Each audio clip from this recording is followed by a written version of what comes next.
Right, so I just installed Ghost Spectre. It's version 10 SuperLite without Windows Defender.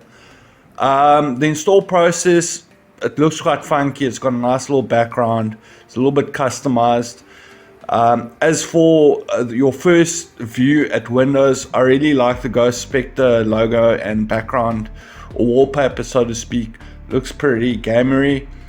And then furthermore, in terms of how big the ISO is initially, so obviously if I showed you the task manager, because I am using OBS, it's not a true reflection.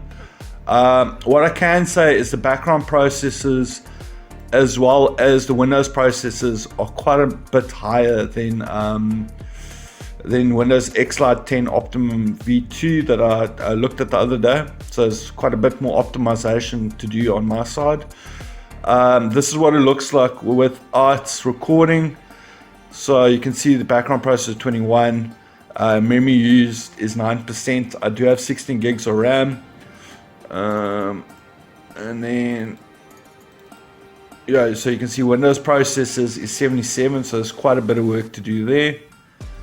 And then just lastly, in terms of CPU, obviously only using 1%. Memory is quite a bit higher than Windows XLite. Windows XLite was, I think, sitting on 1.1 gig for me.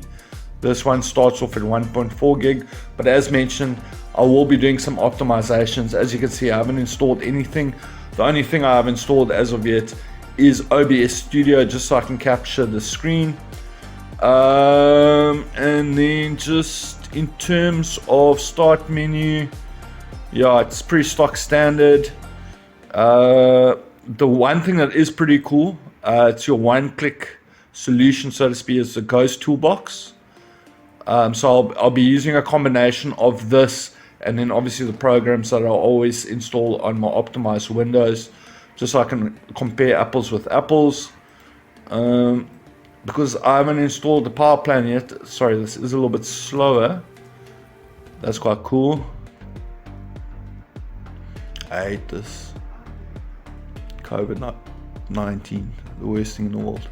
Okay, so yeah, this is quite cool. One thing I'm not a big fan of is IOBit, Drive Easy, and all these little drive installers. Obviously the browsers are pretty cool, but guys, I really don't recommend you use any driver installers. They are shit, and they're quite often loaded with crap as well. So yeah, you got some tweaks over here. You can switch on and off Cortana, Action Center, clear cache updates, blah blah blah blah. I'm not going to go through everything. Then you got all your UWP AppX things that you can install, such as OneDrive. Don't do it. .NET framework, much needed for gaming. Microsoft Store and Xbox console. Yeah, so I'm just going to go through that whilst I'm doing my update, and then obviously what I'll do is I'll do my benchmarks. So yeah, first impressions, looks very nice. It's probably one of the better looking custom ISOs I've worked with so far. Yeah, so I'm just going to go through the settings, and yeah, I'll catch you guys once I'm done. Right, so I just finished my install, did all my benchmarks. One thing I did miss in my initial impressions was the fact when you right click the desktop, there is a ghost mode, which gives you access to power options, task manager, reduce memory, guard mode, ping test, and a clean up temporary files, a little section.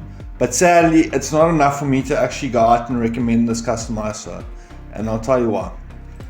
So all my games are tested at medium settings, with the exception of Resident Evil 4 Remake. I just leave it at the settings I use in-game, which is a mixture of medium, high, and low. Where FSR 2.0 or 2.1 was available, I used the quality setting. I tested only on single player offline games. I just don't have space on my laptop to install all online multiplayer games, so it's just the way it has to be for the time being. I did test on a GTX 1650 laptop. Your results may vary with the RTX card or laptop, but I doubt that the more powerful your laptop's going to be, the less custom ISOs will actually have any real effect. These are more for lesser powerful machines, I'd say. And then lastly, I tested on the latest NVIDIA driver, 536.40. So guys, I am a person that likes to optimize Windows. So my build that I always use is an optimized Windows, so I'm benchmarking against that.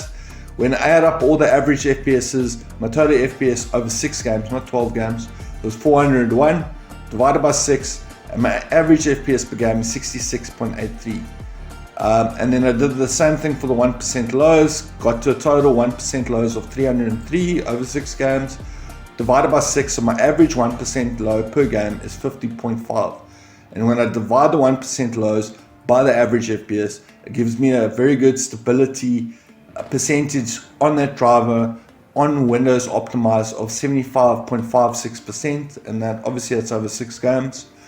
And the reason why I don't recommend Ghost Spectre is, look, it's by no means horrible, but it is a slight decrease in the performance. And the whole point of using a custom ISO is to milk a little performance out of your system. But if you just optimize Windows normally, you're getting more performance than when you use Ghost Spectre. Just is what it is. When I add up all the average FPSs over 6 games, my FPS count was 392. So you can see there's a 9 FPS drop there. My average FPS per game is 65.33. And then I do the same for the 1% lows, add up all the 1% lows. My total 1% lows over 6 games was 294.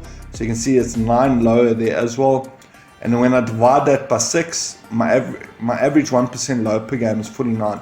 So when I divide the average 1% low by the average FPS, it gives me a stability per game on Ghost Spectre of 75%, which is by no means terrible. But the whole point of using a custom ISO is hopefully to milk a little bit of extra performance that you can't get from normal Windows. And now you're actually getting less performance than the normal optimized Windows. So guys, I've done two tests on custom ISOs. My recommendation at the moment is still, if you're going to use a custom ISO, I wouldn't recommend Ghost Spectre. In fact, if you're going to use a custom ISO, give Windows X Lite 10 Optimum version 2 a try. Other than that, watch my videos, optimize Windows normally. One thing I will say is Ghost Spectre definitely does look clean and it does feel very good to use. The mouse feels good. It's like a nice clean little ISO, but performance wise it's actually a little bit subpar. Anyways guys, thank you so much for watching. If you enjoyed this video, smash that like button. If you have any questions, hit me up in the comment section. And as always, if you haven't subbed as of yet, now's the time to do so. Have a good evening. Cheers.